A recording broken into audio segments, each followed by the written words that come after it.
Nous avons tous le devoir de prononcer des paroles mesurées et réfléchies à l'égard des policiers. Au nom de quoi vous m'empêchez d'entrer dans mon local? Au nom de quoi? Qui vous a donné cet ordre? La République, c'est moi! Bonjour à tous et bienvenue dans cette nouvelle vidéo. Tatiana Ventose, c'est moi et aujourd'hui on va parler de la perquisition chez Mélenchon. Vous me trouvez une drôle de tête, c'est parce que je fais l'objet d'une perquisition. Il y a ici plein de monde chez moi. Vous voyez ma maison? J'avais pas prévu de vous faire une vidéo à la base sur ce sujet, puisqu'une perquisition, une enquête préliminaire chez un politique soupçonné au moins d'irrégularité, bon, c'est pas non plus le truc de ouf qui se passe jamais. Mais par contre, ce qui s'est passé, tout le processus en fait dans lequel ce truc-là s'est déroulé, à savoir la réaction de Mélenchon, pour moi, illustre tellement de trucs qui ne vont pas dans le paysage politique actuel, tellement de contradictions, de comportements littéralement contre-exemplaires, que je suis obligée en fait d'en parler. C'est en effet dans des moments comme ça, où les choses sont extrêmement intenses et où la personne se filme sur le vif, qu'il y a énormément de choses qui ressortent, que les masques tombent et qu'au final on voit la personnalité profonde des gens, tout simplement. Et ça, c'est vrai de tout le monde. Donc, je vais vraiment parler là-dessus. Je ne suis pas la justice, je ne suis pas la police, donc je n'ai pas d'éléments pouvant dire si Mélenchon est coupable, innocent. D'ailleurs, on ne sait même pas de quoi, puisqu'il y aurait deux affaires en fait pour lesquelles il aurait été perquisitionné. L'une concerne des soupçons en fait d'irrégularité dans les comptes de campagne, et l'autre concerne de supposés emplois fictifs d'assistants parlementaires à lui, donc lorsqu'il était député européen. Je vous le disais donc, des perquisitions à domicile avec la police qui vient taper chez toi à 7h du mat et qui va en même temps chez toutes les autres personnes concernées. Bah forcément, tu y vas en même temps puisque ça évite que s'il y a des irrégularités, ça évite que la première personne qui est perquisitionnée prévienne tous les autres et qu'il supprime les dossiers un petit peu chelous s'il y en a. Donc de fait, bon, c'est un peu une procédure qui paraît logique. Ce genre de truc est arrivé à plein de monde, peut-être pas avec autant de personnes concernées, puisque là la perquisition visiblement a concerné au moins une dizaine de personnes de l'entourage de Mélenchon. Et le truc qui est intéressant là-dedans, c'est que Mélenchon a filmé la perquisition, ou plutôt devrais-je dire a filmé sa réaction à la perquisition au moment où la perquisition était en cours chez lui. Et il a dit des choses qui me paraissent à tout le moins discutables, assez inquiétantes, voire dangereuses dans la bouche d'un député qui en plus se présente à la présidence de la République, donc pour représenter l'État et la nation. Au total, me touchez pas monsieur, vous n'avez pas le droit de me toucher. Ça c'est le procureur qui dit que je sais pas quoi. Personne ne me touche. Ma personne est sacrée, je suis parlementaire. Et pour vous en convaincre, et que vous terminiez de bien comprendre qui je suis, mets-moi ça. Voilà. C'est moi Mélenchon, avec mon écharpe tricolore. Qu'est-ce que dit Mélenchon dans ses vidéos qu'il destine à son public ? C'est en gros, je suis intouchable, je suis un parlementaire, ma personne est sacrée. Alors pour tout vous dire, au début, quand il a dit ma personne est sacrée, je me suis dit ah bah oui c'est bien, il va affirmer le droit de chaque individu à exister dans la dignité et à ne pas être finalement agressé, touché par des gens finalement non autorisés. Ben non. Dans une démocratie, la personne d'un parlementaire est intouchable. En fait, ce qu'il dit, c'est « je suis député, je suis donc au-dessus du commun des mortels, vous avez le droit de vous en prendre au commun des mortels, mais pas à moi. Je suis au-dessus de la justice en tant que parlementaire. » Alors, c'est exactement ce qu'il a reproché à Marine Le Pen lorsque cette dernière a refusé de se rendre chez les juges alors qu'elle était convoquée dans une affaire en plus étrangement similaire puisqu'il s'agissait d'une affaire de supposés emplois fictifs d'assistants parlementaires au Parlement européen, ce qui ne manque quand même pas de sel. L'autre, Madame Le Pen, qui refuse les convocations. Ils me disent, oui, nous nous verrons peut-être demain. Personne ne me verra demain. On me verra à l'heure que j'aurai décidé. Et c'est vrai qu'à la différence de Marine Le Pen, en fait, lui, en plus, s'est permis de donner des leçons à absolument tout le monde, à absolument tous les élus, en fait, qui se sont présentés comme étant au-dessus de la justice et au-dessus des lois, qui ont fait valoir leur immunité parlementaire, soit pour ne pas se rendre chez les juges, soit pour éviter des poursuites judiciaires, etc. Celui-ci qui ne veut répondre de rien. On parle de Fillon, on parle de Cahuzac, on parle de Marine Le Pen aussi. Il a fait texto ce qu'il n'a pas arrêté de reprocher ces dernières années à toutes les personnes, à tous les politiques qui étaient inculpés pour des affaires semblables. Donc j'ai envie de dire, au moins les les autres ne se permettaient pas d'aller donner des leçons. Donc ce truc-là, en fait, pour moi, résume assez bien le personnage, résume assez bien au final ses contradictions. Il y a tout un ensemble de choses qui sont liées à cet aspect-là et je pense que la clé de voûte de l'explication de son comportement en fait est ressortie par là. Mais il y a tout un ensemble de choses qui sont liées à ça, des mensonges puisque dans sa défense en fait à chaque fois il dit que les perquisitions sont illégales. Ce sont des ordres illégaux, immoraux, inacceptables. Non, elles ne le sont absolument pas. Vous vous doutez bien que quand la police et la justice ont pour ordre d'aller perquisitionner chez un député, ils s'arrangent pour que ce soit tout à fait légal quand même. Mélenchon a réagi avec, on va le dire, un esprit totalement complotiste. Je dis bien l'agression politique parce que honnêtement, c'est de la politique. C'est plus du droit, c'est plus de la police. C'est de la politique, que de la politique dans le but de nous intimider. Demain, vous verrez, les mêmes, ils trouveront une excuse ou une raison quelconque pour me foutre en cabane, comme ils l'ont fait avec Lula, comme ils le font partout dans le monde. Parce que c'est ça leur nouvelle technique. Il n'a pas arrêté de répéter que c'était comme par hasard le jour où le nouveau gouvernement était annoncé. Le nouveau gouvernement commence son travail par une opération qui a eu lieu ce matin au domicile de 9 personnes pour faire des perquisitions, ainsi qu'au siège du mouvement La France Insoumise et au siège du parti de gauche. Et tout ça se passe le premier jour du nouveau gouvernement. Voilà le début du nouveau ministre de l'Intérieur et de la ministre de la Justice. Ça se passe le jour 1 du nouveau gouvernement. Donc ce gouvernement qui vient naît dans la honte. La honte d'une perquisition sur les locaux d'un des principaux groupes d'opposition de ce pays. Si c'est le jour-là, à 7h du matin, avant même l'annonce du nouveau gouvernement, ces perquisitions ont été prévues en réalité depuis longue date, puisque ça fait au moins 1 an et demi que l'affaire des assistants parlementaires ou des supposés assistants parlementaires fictifs au Parlement européen est sortie. Ça fait depuis mai 2017 et la fin de la campagne présidentielle qu'il y a un fort soupçon d'irrégularité sur ces comptes de campagne. Enfin, je veux dire, c'est pas un truc qui est nouveau. Et évidemment, ça correspond à une logique qui a lieu un peu partout dans le monde, qui est une espèce de judiciarisation des rapports politiques. Vous voyez en ce moment, là je suis sur un balcon et on entend la glorieuse police nationale faire son bruit. Et ce matin, ils sont tous là, d'accord? Et on me dit, c'est une procédure habituelle. Ah ben voilà, c'est tout à fait habituel d'intervenir au domicile du président d'un groupe d'opposition. C'est tout à fait habituel de vider tous nos ordinateurs et ainsi de suite. Vous imaginez, vous, ce que me font ces gens? Vous imaginez ce qu'ils sont en train de faire? Et au siège, et on devrait trouver ça normal, et ils me disent, oui, nous verrons peut-être demain. Personne ne me verra demain. On me verra à l'heure que j'aurai décidé. Ici, c'est la liberté dans ce pays. C'est pas des juges, des policiers et des politiciens à la ramasse qui vont nous obliger à vivre autrement, qu'en République et en dignité. Ce n'est pas de la police, ce n'est pas de la justice. C'est de la politique. Quelque chose que j'ai trouvé... Alors là, vraiment, c'est au-delà de ce que ça révèle de Mélenchon, mais c'est quelque chose qui est dangereux, même. Donc je vous demande de vous rassembler, ceux qui peuvent. Mélenchon tient dans ses vidéos un discours profondément anti-police, anti-justice. Rien de tout ça n'est du droit ni de la police.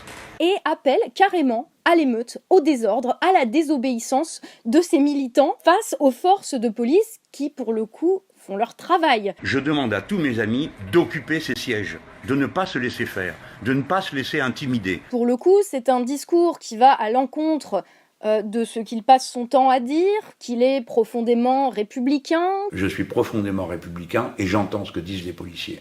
Qu'il est pour l'ordre. Ça sera peut-être lui et le chaos, ou bien nous et l'ordre. Qu'il est pour que les politiques soient des citoyens comme les autres, perquisitionnables comme les autres. Ça peut pas aller, c'est ce qu'il dit. Non, ce n'est pas vrai. Il n'y a pas un temps pour la justice et un temps pour le reste. Le temps de la justice, c'est le temps permanent. Chacun d'entre nous répond de ses actes devant sa propre conscience et ensuite devant la justice. Et en même temps, il va dire à ses militants d'aller résister, de s'accrocher aux meubles, littéralement. Accrochez-vous aux meubles.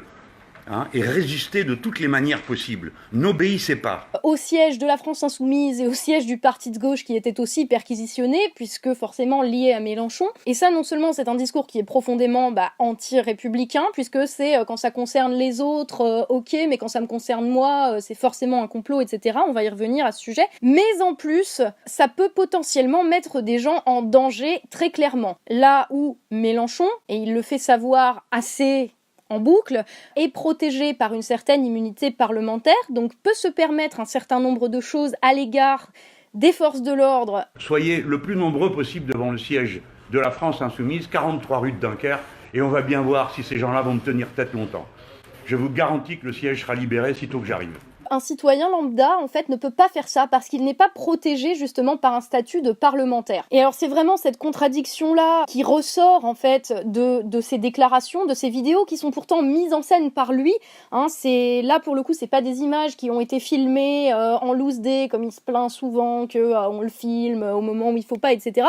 Là, c'est lui-même qui se met en scène et qui va illustrer tout seul cette contradiction, où d'un côté il va prétendre être du peuple, et puis de l'autre côté le premier truc qu'il va faire c'est se cacher derrière sa petite écharpe bleu-blanc-rouge de député. De la même manière, il y a une contradiction terrible pour un mec qui donne des leçons de républicanisme, à dire que quand c'est lui qui doit respecter la loi, il va cracher sur la justice et crier au procès politique. Et c'est très drôle, parce que le fait de dire ce n'est pas la police, ce n'est pas la justice, c'est un procès politique qui m'est fait, c'est exactement ce qu'il reproche, encore une fois, à des François Fillon, à des Jérôme Cahuzac, à des Marine Le Pen. Et dans une certaine mesure, c'est vrai, la plupart des politiques ont tendance à avoir cette défense-là. À chaque fois qu'ils sont inculpés de quelque chose, c'est « on veut me salir, on veut me faire tomber, c'est un complot contre moi ». Ça fait des mois que ça dure, que nous sommes persécutés. Le seul truc, c'est que Mélenchon, à la différence des autres politiques, se permet de donner des leçons de morale à absolument toute la sphère politique dès qu'il y a une affaire comme ça. J'ai admiré vos pudeurs de gazelle quand vous dites que la campagne a été polluée par les affaires de certains d'entre vous. Pardon, pas moi. Non, mais je tiens à le préciser. Ici, il n'y a que 2 personnes qui sont concernées, M. Fillon et Mme Le Pen. Attention, ça pourrait venir. Et les mots qu'il emploie pour se défendre dans la situation sont exactement les mots qu'a employé la Macronie dans le cadre de l'affaire Benalla. Ce sont exactement les mots qu'a employé Marine Le Pen dans l'affaire des assistants parlementaires. Ce sont exactement les mots qu'a employé Cahuzac lorsqu'il était accusé de fraude fiscale. Les yeux dans les yeux face à Mélenchon d'ailleurs. Ce sont exactement les mots qu'a employé DSK. Je vous demande à tous de ne pas vous laisser intimider, de ne pas croire ce que ces gens vont raconter, car évidemment ce sont tous des menteurs patentés. Ça est une mascarade qui est destinée à semer le doute, et alors vous allez entendre pendant des heures dans la journée les comptes de campagne de Jean-Luc Mélenchon, les assistants parlementaires, comme si j'étais un homme malhonnête qui avait fait autre chose que le combat politique. Vous comprenez, le combat politique c'est ma passion, j'ai pas besoin de jouer aux courses, ça m'intéresse pas. Ma passion, c'est le combat politique, c'est ce que je fais. Je n'ai donc pas de compte secret, je n'ai pas de réserve cachée, je n'ai pas d'activité autre que le combat politique. J'y ai voué toute ma vie. Et vous pouvez fouiller mes clés USB, mes ordinateurs et que sais-je encore. Mais vous n'aurez pas la liberté de penser. Il est juste, là, pour le coup, il montre juste qu'il est comme tous les autres, mais à la différence des autres, vraiment, il essaye de se faire passer pour autre chose depuis tellement de temps que là, on ne peut que noter vraiment le décalage profond entre ses paroles, ses déclarations, je suis l'ordre républicain, je suis pour la République, à se revendiquer de Jaurès en plus, enfin voilà quoi. Mais en même temps, je suis une victime, je suis un martyr, c'est politique, on veut me faire taire. Résistance! Résistance! Résistance! Résistance! Mais mec, tu te prends pour Allende là? Je veux dire, il y a quand même une certaine exagération et une certaine démesure dans la réaction de Mélenchon. Après, c'est son tempérament, j'ai envie de dire. Mais justement, c'est un petit peu inquiétant. C'est donc une énorme opération de police politique. Il n'y a pas d'affaire, d'accord? Il y a juste une volonté de salir. Monsieur Macron est un petit personnage et sa bande de ministres de la même nature. Madame Belloubet, garde des Sceaux, vous devriez avoir honte de ce que vous êtes en train de me faire. Parce que vous m'avez connu comme votre ministre. Vous m'avez connu autrefois, il y a longtemps, comme votre ami. Ce que vous êtes en train de faire est une honte. C'est une volonté de leur part de nous intimider, de criminaliser notre action politique, Je ne me laisserai pas faire. Je n'ai pas peur. Mes amis n'ont pas peur. C'est eux qui vont avoir peur du retour de bâton. Il y a une perquisition qui est effectuée chez plusieurs personnes un matin, dans le cadre d'une enquête préliminaire sur des soupçons de fraude ou d'irrégularité en tout cas, et toi t'es là en mode c'est un procès politique, on veut me faire taire, machin, mais t'as pété un câble. Tu appelles les gens à aller désobéir, à aller envahir les sièges, etc. Et là on va voir les images. Mais mec, Non, la perquisition est illégale. Désolé, regardez. Vous nous empêchez de passer, il y a 50 témoins qui sont témoins du fait que le responsable de cette maison, qui normalement a le droit d'assister à une perquisition, parce qu'en principe c'est lui qu'on perquisitionne, ici c'est pas moi. Chez moi il y en a 8 armés qui sont en train de bien espionner tout pour si jamais ils subissaient une attaque d'un tableau ou Dieu sait quoi. Non mais ici il y en a d'autres, il y en a combien déjà ici les camarades? Alors on est plein, vous voyez? Tous les députés du groupe. Il y en a combien ici? Il y en a 20, d'accord? c'est bon, c'est juste une procédure tout à fait légale que les forces de police ont clairement vérifié avant de venir frapper chez toi à 7h du matin. Et je conçois que c'est effectivement extrêmement choquant, effectivement, extrêmement, ça peut être humiliant aussi, mais dans tous les cas, ça ne justifie pas que tu appelles au désordre, que tu cries au chaos et au procès politique. C'est juste une enquête sur des supposés emplois fictifs. C'est pas Staline qui t'envoie Ramon Mercader avec un piolet. Et alors les vidéos qu'il a tournées chez lui, ça c'était... Je pensais que c'était la fin de l'histoire. Mais après, alors évidemment, après avoir dit aux gens qu'il allait falloir envahir le siège de la France insoumise pour aller le libérer des policiers, enfin c'est tout juste, il a pas dit le libérer des policiers fascistes qui ont pris la ville, quoi. Mec, tu encourages les gens à aller faire obstruction à une perquisition en cours. Voilà. Et alors, les images du moment où il est arrivé au siège avec ses collègues députés, avec des militants et visiblement son avocat, sont absolument hallucinantes. Au nom de quoi vous m'empêchez d'entrer dans mon local? Au nom de quoi? Qui vous a donné cet ordre? La République? C'est moi! C'est moi qui suis parlementaire! Poussez-vous de là, ouvrez-moi cette porte! T'es sérieux là, Jean-Luc? La République, c'est moi? Vous osez me menacer. Le Sénat décidera de votre sort. C'est moi, le Sénat. Tu es, encore une fois, le premier à aller taxer Macron, à aller faire des affiches pour dire que c'est Jupiter et le roi Soleil. Donc, il y a un moment, la paille, la poutre. Et alors, les images qui ont été filmées au siège, juste après qu'ils ont réussi à rentrer, par l'autre porte, en fait, sont aussi absolument dramatiques et témoignent en fait d'une atmosphère dans ce pays qui ne va pas, que Mélenchon est le premier à dénoncer, mais qu'il est surtout le premier à nourrir. Descendez de cette table, arrêtez de salir mon matériel. Ça fait 2 fois que vous dites que je suis un sauvage. Parce qu'il y a un policier qui trempe quelqu'un. Allez, vas-y, essaye de me pousser pour voir. Ne touchez pas, vous ne me touchez Touche pas. Allez, touche-moi pour voir. Touche-le. Vous prenez pour qui? Touche-le. Hein, Vous n'êtes pas le procureur, vous. un procureur avec un gilet pare-balles? Un truc de police? Oui. Celui que vous venez de pousser. Qui? C'est vous que je pousse. Lui là. Mais c'est un procureur, il fait pas la justice, là. On en est là en France en 2018. Tu insultes, tu invectives, tu violentes physiquement des agents de l'État, des fonctionnaires de police, un procureur. Mais plus jamais tu viens nous jouer la comédie, comme quoi tu es l'homme du peuple, etc. Parce qu'un mec qui se permet mais le moindre outrage à agent, le moindre petit mot qui passe mal de travers, mais même envers un agent de la SNCF, le mec se retrouve arrêté en garde à vue et mis à l'amende. Toi, tu es un putain de privilégié parce que tu peux te permettre de parler à 2 cm du visage d'un policier et il t'arrive quoi? Rien. Et en plus, tu les provoques et c'est ça qui est grave. Tu sais ce que c'est, ça, Jean-Luc? C'est un comportement de petite racaille. Sauf qu'une racaille, derrière, il n'a pas forcément le choix que de l'assumer. Toi, tu peux aller te cacher derrière ta petite écharpe bleu-blanc-rouge. Tu es indigne du statut d'élu derrière lequel tu peux te cacher pour aller insulter des gens qui font leur boulot. Parce que la police nationale, d'accord, elle n'a rien d'autre à faire que ça, envahir un local. Et ces gens-là pensent qu'ils appliquent des ordres. Ils ont oublié que la règle de base de la police républicaine, c'est qu'elle est républicaine, d'accord? Et elle n'est donc pas une milice au service d'un pouvoir politique. Voilà.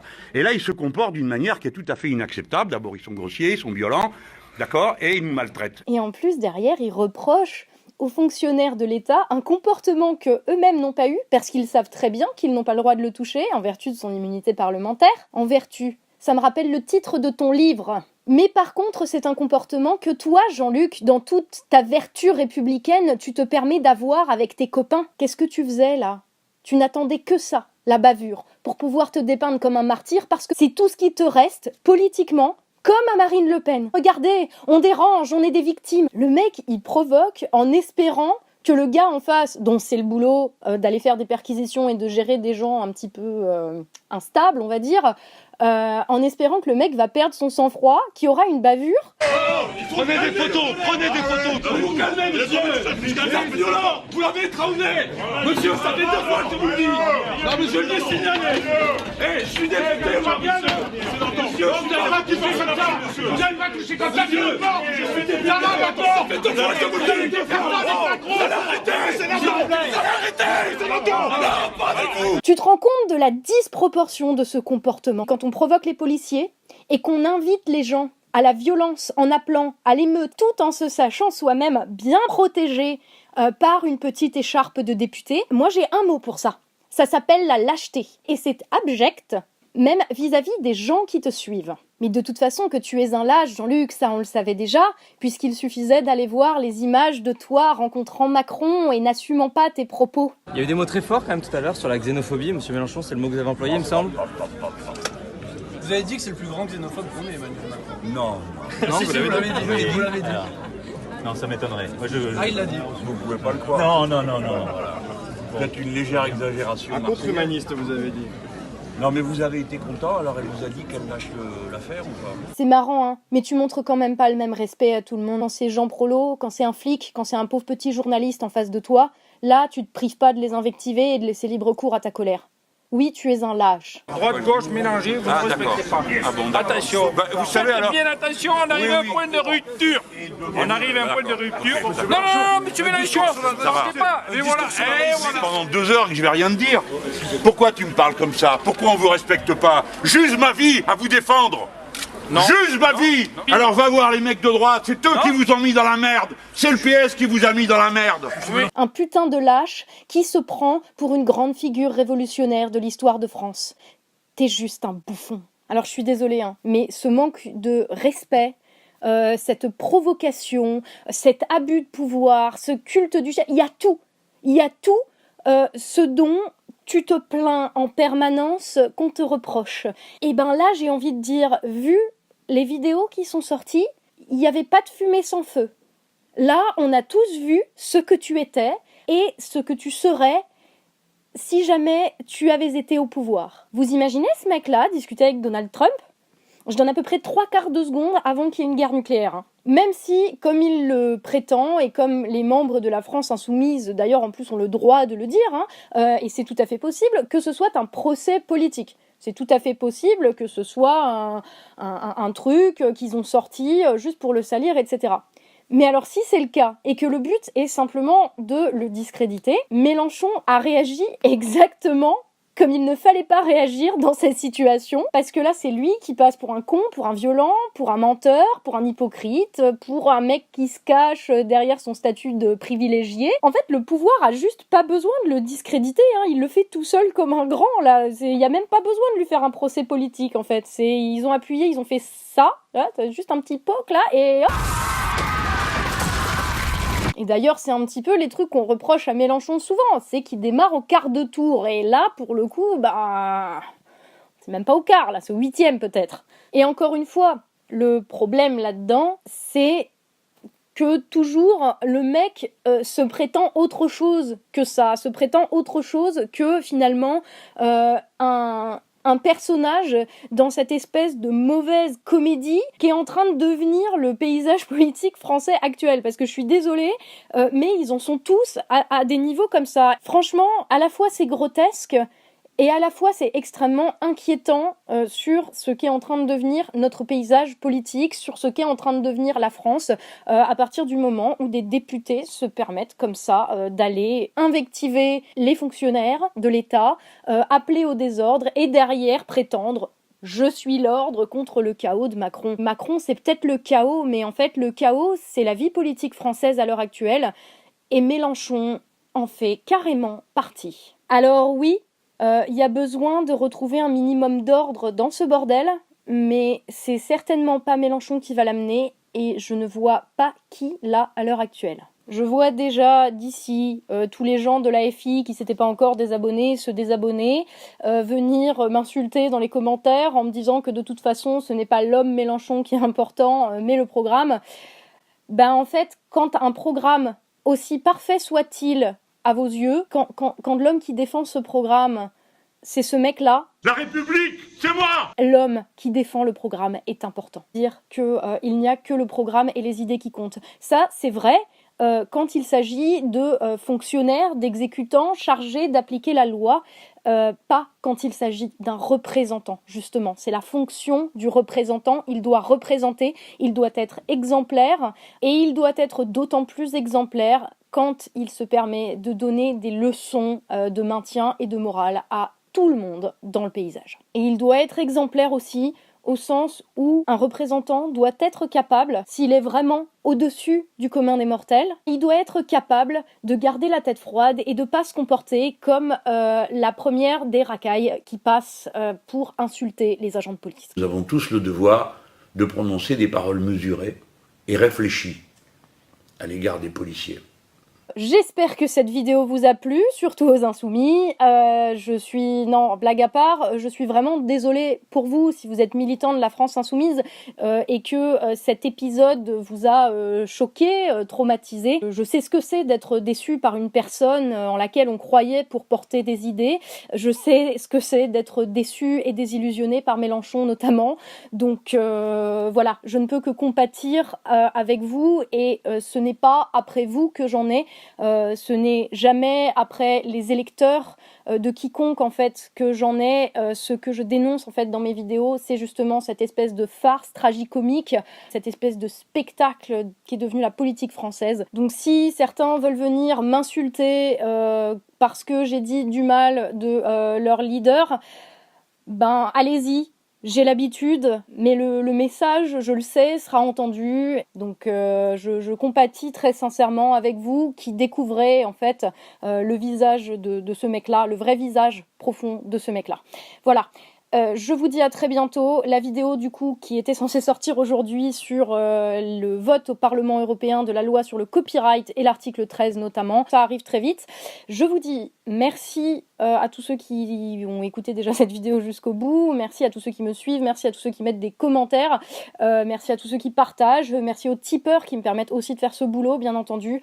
Je vous dis à la prochaine et bien sûr prenez soin de vous.